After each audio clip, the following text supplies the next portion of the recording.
This Good Morning Northwest morning spread is brought to you by Bill's Heating and Air Conditioning.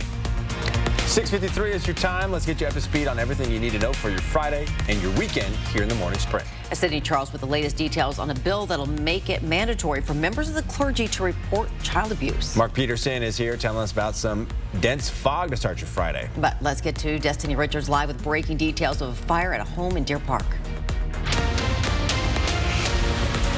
Still lots of firefighter presence here on East A Street in Deer Park. The fire is out, but we do know that one person has died.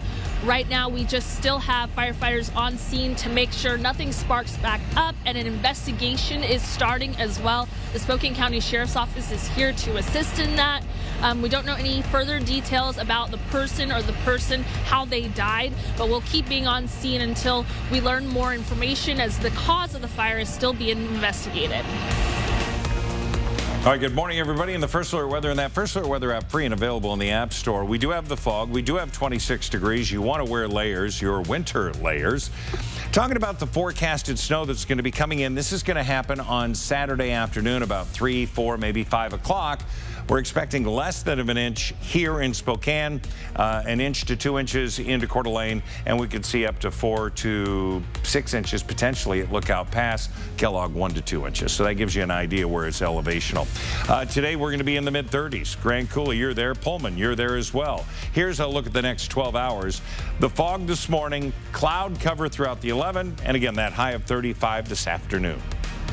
Well, from gun violence to online school threats, parents say they're worried about their kids' safety at school. To ease some concerns, the Central Valley School District talked about their efforts to improve school safety and opened up the floor to hear from parents at an information night yesterday. Central Valley says its safety plan is a combination of lessons. Central Valley Superintendent, who was at the information night, said they'll be working on improving protocols and on the concerns brought up in the meeting. You can find the link to the current safety plan for CVSD on KXLY.com. The FBI is investigating a series of attacks and threats against reproductive health facilities. The attacks include acts of arson and vandalism in several states, including Washington, Oregon, and Colorado. Attackers are also accused of throwing a Molotov cocktail at a health center in California. Attackers targeted pro- and anti-abortion establishments, including one Planned Parenthood and several crisis pregnancy centers. The FBI is offering a $25,000 reward for information that helps identify the people responsible for those attacks. In about an hour, Washington lawmakers will hear a bill that would make it mandatory for members of the clergy to report child abuse. Currently, Washington is one of the only states in the country that does not list clergy members as mandatory reporters. Specifically, House Bill 1098 would require members of the clergy to report child abuse or neglect to law enforcement if they have reasonable cause to believe it happened. The bill says any member who knowingly fails to make a report is guilty of a misdemeanor, unless that information is obtained as a result of a confession. The bill's hearing begins at 8 a.m. this morning in Olympia. In Washington State, the average monthly cost of full-time child care, $1,044 per child. That's about $261 a week and $12,528 per year. Senator Patty Murray is celebrating what she calls a major victory, having secured an additional $1.8 billion in funding for child care nationwide. Washington will get $110 million of that funding. Kira Bauer of the Little Scholars Center says one of the biggest factors driving up her cost is employing a qualified staff. The childcare industry is facing employment shortages.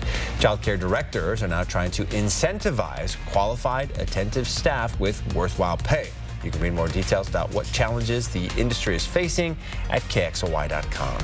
You're looking at one of the security cameras already in place at Lewis and Clark High School parking lot. During Wednesday night's school board meeting, a unanimous vote approved the addition of even more cameras in the parking lot. Now more than 30 cameras are on their way at a cost of more than $300,000. Those new cameras will be monitored by school administrators. LC students have been victims to a decent number of crimes in the parking lot, and the school hopes these cameras will bring in an increased sense of security to campus. The new cameras will be installed and in use within the next 2 months. The new 988 Suicide and Crisis Lifeline is seeing a significant rise in use. Operators have answered more than 2 million calls, texts, and chats so far. The nonprofit operating the service says its easy access has led to that increase in use.